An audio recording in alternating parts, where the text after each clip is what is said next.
Hello friends, नमस्ते, अस्सलाम वालेकुम, सत श्री अकाल। जो भी आपको पसंद है कबूल कीजिए। चलते हैं आज की इंटरेस्टिंग रिएक्शन वीडियो की तरफ।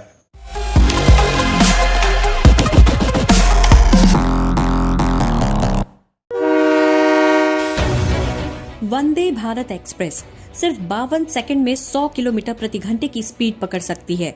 180 किलोमीटर प्रति घंटे की रफ्तार से चल सकती है। वंदे भारत एक्सप्रेस, जिसमें 0% जर्क होता है, जिसके आगे यूरोप की मॉडर्न ट्रेनें फेल हैं। क्या आपको पता है वंदे भारत एक्सप्रेस को किसने बनाया? 21वीं सदी में भारत की सबसे बेहतरीन ट्रेन की कहानी क्या है? कौन है वो अनसंग हीरो जिसने वंदे भारत ट्रेन को बनाने के लिए अपना सब कुछ दांव पर लगा दिया था? द ड्राफ्ट के आज के एपिसोड में हम आपका इंट्रोडक्शन उससे कराएंगे जिसने भारत को वो ट्रेन दी जिसकी 5 साल पहले तक कोई कल्पना भी नहीं कर सकता था। ये उस हीरो की कहानी है जिसकी जिद ने प्रधानमंत्री नरेंद्र मोदी के 3S संकल्प यानी स्केल, स्पीड और स्किल को सिद्धि तक पहुंचाया। कहानी शुरू करें उससे पहले द ड्राफ्ट को अब तक अगर आपने सब्सक्राइब नहीं किया है तो सब्सक्राइब कर लीजिए। भारत की ड्रीम ट्रेन की कहानी 2016 में चेन्नई के इंटीग्रल कोच फैक्ट्री यानी ICF से शुरू हुई, जहां रेलवे का एक इंजीनियर एक मॉडर्न ट्रेन बनाने का सपना लेकर पहुंचा था, लेकिन उसके पास वक्त बेहद कम था। ये बात है साल 2017 की। दिल्ली में नरेंद्र मोदी की सरकार बने करीब 2 साल से ज्यादा हो चुके थे। इन 2.5 सालों में देश ने 2 रेल मंत्री देख लिए थे, लेकिन ना तो रेल की दशा सुधर रही थी और ना ही रेल हादसों पर कोई ब्रेक लग रहा था। सरकार आए दिन होने वाली इन दुर्घटनाओं को रोकने के अलावा रेलवे के लिए एक सॉलिड फ्यूचर प्लान बनाना चाहती थी जो इंडिया में रेल यात्रियों के एक्सपीरियंस को बदल दे।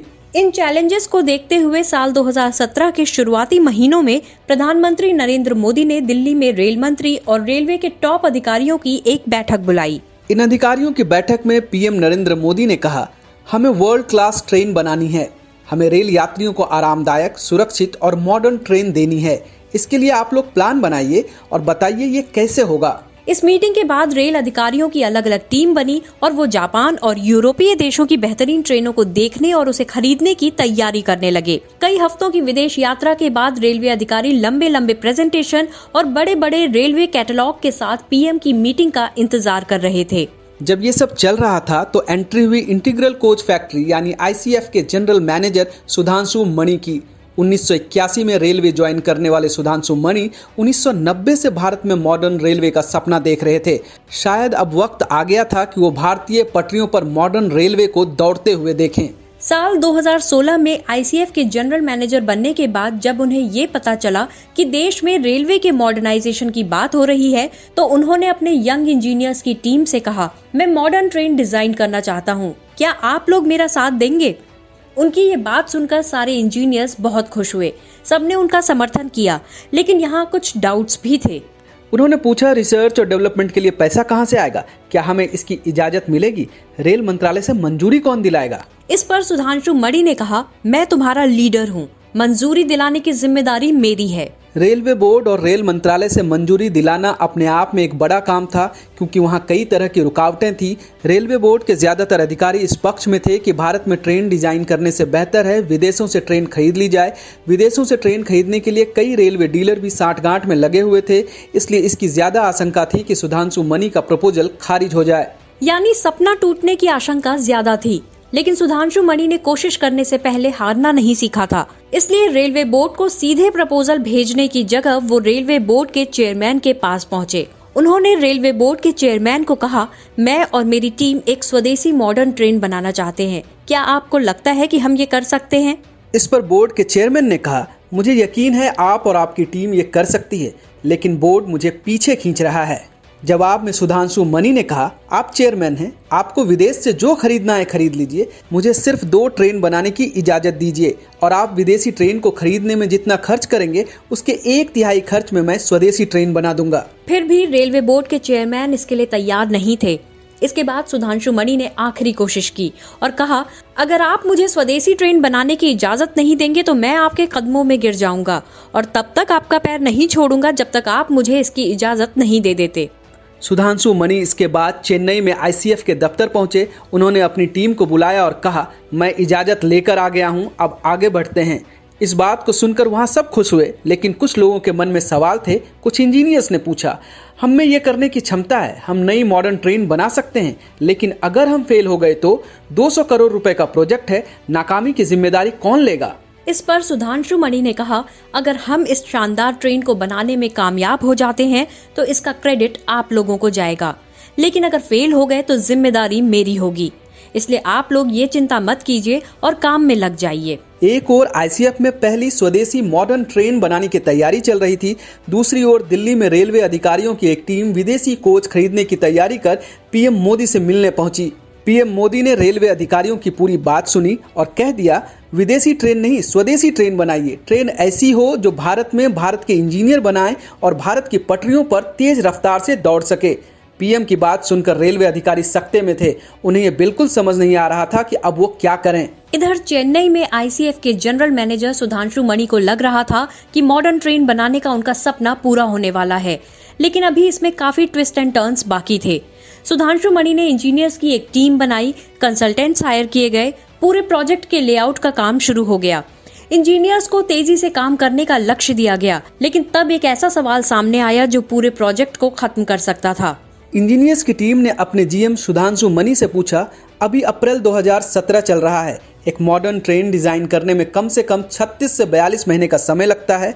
आप दिसंबर 2018 में रिटायर हो जाएंगे, हमारे पास सिर्फ 1.5 साल का समय है। इतनी जल्दी ट्रेन डिजाइन नहीं हो सकती। अगर आपकी जगह कोई दूसरा लीडर आया और उसने बीच में सब बंद कर दिया तो क्या होगा? आप ये रिस्क क्यों ले रहे हैं?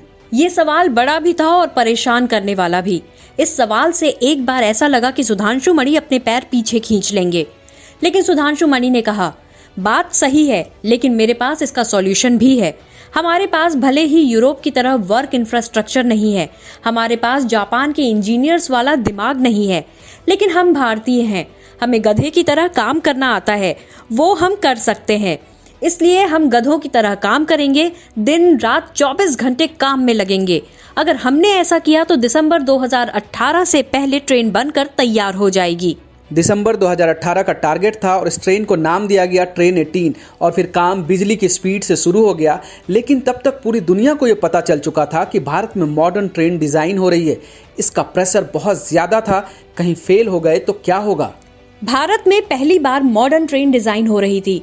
भारतीय इंजीनियर्स के पास इंटीरियर डिजाइन का एक्सपीरियंस नहीं था, इसके लिए विदेशों से कंसल्टेंट हायर किए गए। लेकिन इस बात का ध्यान रखा गया कि इंटेलेक्चुअल प्रॉपर्टी और डिजाइन राइट्स भारत के पास ही रहें। मॉडर्न कोच और बेटर सीटिंग अरेंजमेंट मटेरियल का भारत में बनाना और मिलना मुश्किल था, समय भी बहुत कम था, इसलिए सीटिंग से जुड़ा 20% मटेरियल बाहर से मंगाने का फैसला हुआ। 1.5 साल तक लगातार बिना थके बिना रुके काम करने के बाद अक्टूबर 2018 तक ट्रेन 18 तैयार हो चुकी थी। ट्रेन को पटरी पर उतारने से पहले कई राउंड की सिक्योरिटी चेकिंग हुई।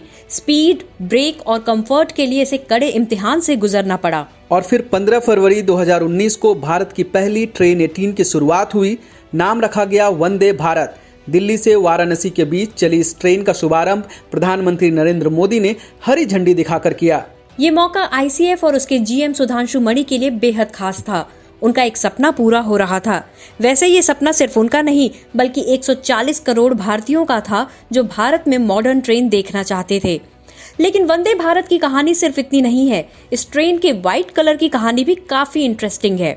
वैसे भारत में हमेशा से ट्रेन को ऐसे रंग का रखा जाता है कि वो गंदी ना दिखे, क्योंकि भारत में धूल और मिट्टी की समस्या बहुत ज़्यादा है। राजधानी एक्सप्रेस से लेकर शताब्दी तक ट्रेनों में इस बात का खास ख्याल रखा गया था कि ट्रेन ऐसे कलर की हो जिसमें गंदगी का पता न चले, लेकिन वंदे भारत को पूरी तरह से सफ़ेद रखने का फैसला लिया गया। इसी प्रोजेक्ट से जुड़े एक और इंजीनियर ने कहा था, हमने इसे एक लग्जरी कार की तरह पेंट किया है, ना कि ट्रेन की तरह। वंदे भारत में पेंट की 6 परतें होती हैं और अंतिम परत पारदर्शी परत होती है जो धूल को दूर भगाती है। इस ट्रेन की खासियत ये भी है कि इसमें अलग से इंजन का डब्बा नहीं है। ये भारत में अपनी तरह का पहला प्रयोग था। बुलेट ट्रेन की तरह इसमें भी इंजन इनबिल्ट है। वंदे भारत सिर्फ 52 सेकंड में 100 किलोमीटर की स्पीड पकड़ सकती है, जो बुलेट ट्रेन से बेहतर है। वंदे भारत में यूरोपीय ट्रेन से ज्यादा कंफर्ट है। सबसे खास बात यह है कि एक ट्रेन 18 को बनाने के लिए 100 करोड़ रुपए का बजट मिला था, जिसे हमारे इंजीनियर्स ने सिर्फ 97 करोड़ रुपए में पूरा कर दिया।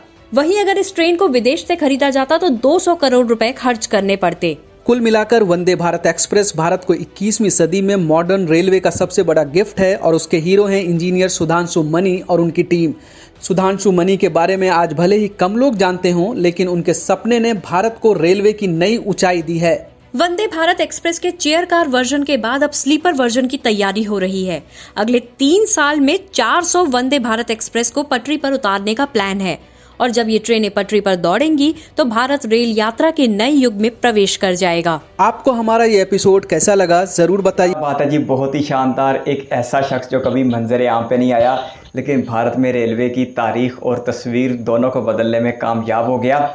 ICF के GM की बात बताई जा रही थी कि 2016 में उन्होंने ये सपना देखा था। वैसे तो उन्होंने 1990 के ज़माने से ये सपना देखा था कि भारत में रेलवे जदीद होनी चाहिए, लेकिन जब उन्हें पता लगा कि मोदी सरकार बहुत संजीदगी से रेलवे को तब्दील करने का सोच रही है, तो उन्होंने इस मौके से पूरा फ़ायदा उठाने का एक अहद किया। और दमांशु जी की कायदाना सलाहियतें नज़र आ रही थी कि उन्होंने किस तरह नामुमकिन को मुमकिन कर दिखाया। पहले उन्होंने इसका अप्रूवल लेने के लिए रेलवे के MD तक रसाई हासिल की और उनसे इतनी ज़्यादा गुजारिश की कि मैं आपके पाँव पकड़ लूँगा अगर आपने मुझे इजाज़त ना दी। लेकिन GM ने जैसे तैसे करके अपने जूनियर इंजीनियर्स को एतमाद में लेकर काम शुरू किया और एक ऐसा सपना पूरा किया जो सच में 140 करोड़ भारतीयों का सपना था, यानी कि अपनी रेलवे को एक नई शक्ल में देखने का। अब इसके लिए जब जूनियर इंजीनियर्स ने सवालात उठाए तो वो भी बड़े जायज़ थे कि ये 36 से 42 महीनों का काम है और अगर आप रिटायर हो गए और काम बीच में रह गया और आने वाले GM ने इसके ऊपर तवज्जो ना दी तो भी हमारी सारी मेहनत ज़ाया हो जाएगी। लेकिन ऐसे शख्स को बहुत सराहा जाना चाहिए जिन्होंने नाकामी से ज़्यादा कामयाबी को अहमियत दी और बिल आखिर वो कामयाबी भी हासिल कर ली। दिसंबर 2018 तक वंदे भारत बन के तैयार हो गई थी और इसी वजह से इसे ट्रेन 18 भी कहा जाता है। और ये भारत ही नहीं, दुनिया में अपने दर्जे की एक बेहतरीन ट्रेन है, क्योंकि ये ऐसी ट्रेन है जिसके लिए अलग से इंजन नहीं लगाना पड़ता। लेकिन इसके बावजूद इसका एक्सेलरेशन इतना अच्छा है कि ये सिर्फ 52 सेकंड में 100 किलोमीटर की रफ्तार हासिल कर लेती है और ये बुलेट ट्रेन से भी ज़्यादा का एक्सीलरेशन है। फिर ये 100% मेड इन इंडिया है और सारी कामयाबी इस एक शख्स के मेहनत और उसके ख्वाब के पीछे दिखाई दे रही थी। रेलवे अफसरान की जानिब से यूरोप से ट्रेनें इंपोर्ट करने का मंसूबा बनाया जा रहा था, लेकिन GM साहब को ख़ुद पर और अपने इंजीनियर्स पर मुकम्मल भरोसा था और जिस तेज़ी के साथ इंजीनियर्स ने काम किया और जिस बचत के साथ इंजीनियर्स ने काम किया वो भी एक मिसाल है। 100 करोड़ रुपए का बजट था और 97 करोड़ रुपए में प्रोजेक्ट तैयार भी कर लिया गया और जब ये प्रोजेक्ट तैयार हो गया तो उसे कड़ी आजमाइशों से गुजारा भी गया और वंदे भारत एक्सप्रेस अपनी सारी आजमाइशों में कामयाब साबित हुई। इसमें कहीं ना कहीं करप्शन का भी कोई मामला नज़र आता है। जिस तरह रेलवे अफसरान बज़िद थे कि हम अपने मुल्क में ट्रेन नहीं बनाएंगे और बाहर से मंगवाएंगे, तो कहीं ना कहीं ये चीज़ भी नज़र आती है कि शायद रेलवे अफसरान को अपने कोई मफादात थे। लेकिन ये जो एक शख्स जो GM है ICF के, ये एक तरफ खड़े हो गए और इन्होंने एक तरह से रेलवे अफसरान की मुखालफत भी मोल ली, लेकिन इनके सर पे नरेंद्र मोदी का हाथ था और उनकी हमायत हासिल थी, जिसकी वजह से इन्होंने नामुमकिन को मुमकिन कर दिखाया और भारत में एक ऐसी ट्रेन का आगाज़ किया जो आज करोड़ों भारतीयों का सपना बन चुकी है। और ये एक ऐसी ट्रेन है जिसका जब भी इफ्तिताह होता है और रास्ते में आने वाले स्टेशन पे लोग बहुत ज़्यादा बड़ी तादाद में पहुंचते हैं और इस ट्रेन को वेरी वार्म वेलकम कहते हैं, जिसकी वजह से इस ट्रेन की अफादियत में, इसकी अहमियत में रोज़ाना की बुनियादों पर ही इजाफा होता चला जा रहा है। पहले ये सिर्फ दिल्ली से वाराणसी तक चलाई गई थी फरवरी साल 2019 में। उसके बाद ये कटरा की तरफ चलाई गई, फिर ये वेस्ट में गई तो गांधीनगर से मुंबई तक, साउथ में गई तो चेन्नई से मैसूर, फिर ईस्ट में गई तो हावड़ा से जलपाईगुड़ी और अब ये नॉर्थ में दोबारा आकर राजस्थान की तरफ भी दाखिल हो चुकी है। तो वंदे भारत एक ऐसी ट्रेन है जो भारतीयों का सपना ही नहीं है, भारतीयों का जुनून भी है और ये जुनून हमें हर इनॉग्रेशनल रन पर और हर कमर्शियल रन पर दिखाई भी देता है। और आज पता चला कि इस सारे सपने को पूरा करने वाला एक ऐसा गुमनाम हीरो था जो इतना ज़्यादा सामने तो नहीं आया, लेकिन फिर भी अपने देशवासियों के लिए ऐसा काम कर गया जो हमेशा याद रखा जाएगा। वैसे तो हर इफ्तिताह नरेंद्र मोदी के द्वारा करवाया जाता है और इससे पहले भी मैं कई एक बार गुजारिश कर चुका हूँ कि नरेंद्र मोदी साहब को कोई बता दे कि 400 वंदे भारत अगले 2-3 सालों में पूरे भारत में चलाई जानी है। तो नरेंद्र मोदी को यहाँ पर दिल बड़ा करना चाहिए और किसी अफसर से, खुसूसन ये जो मणि साहब हैं जो ICF के GM रहे हैं, इनको भी मौका ज़रूर देना चाहिए किसी एक ट्रेन के इफ्तिताह का। इसके साथ साथ जो भारत के रेलवे मिनिस्टर हैं विष्णु जी उनको भी मौका देना चाहिए, क्योंकि ये सब काम जो है बाहमी मेहनत से हो रहा है। लेकिन बस पॉलिटिक्स है तो हर इनॉग्रेशन पर हमें नरेंद्र मोदी हरी झंडी दिखाते हुए नज़र आते हैं। खैर, नरेंद्र मोदी करें इफ्तिताह या इस तरह के अफसरान करें जिनकी मेहनत से ये सपना पूरा हुआ था, लेकिन एट दी एंड फ़ायदा तो भारत के उन रेल लवर्स को ही होता है जो इसको 160 किलोमीटर तक दौड़ता हुआ देखते हैं। क्या ही शानदार ट्रेन है, और 160 किलोमीटर के ऊपर भी दौड़ते हुए अगर एक गिलास के अंदर भी पानी पड़ा हुआ है तो वो भी नहीं गिरता। तो ये एक शानदार ट्रेन है, और 100% मेक इन इंडिया होने की वजह से इसकी अहमियत और भी ज़्यादा बढ़ जाती है। और आज एक ऐसे शख्स के बारे में जान के वाकई बहुत अच्छा लगा जिसने भारत में रेलवे को बदल के रख दिया है। आगे कीमती का शुक्रिया इस वीडियो में यहाँ तक बनने के लिए बहुत सारा धन्यवाद। चैनल पर फर्स्ट टाइम तो सब्सक्राइब करते हुए बेल आइकन प्रेस कर दें। बहुत जल्द एक और इंटरेस्टिंग रिएक्शन वीडियो के साथ मिलेंगे, तब तक के लिए अपना बहुत सारा ख्याल रखिएगा। Bye bye.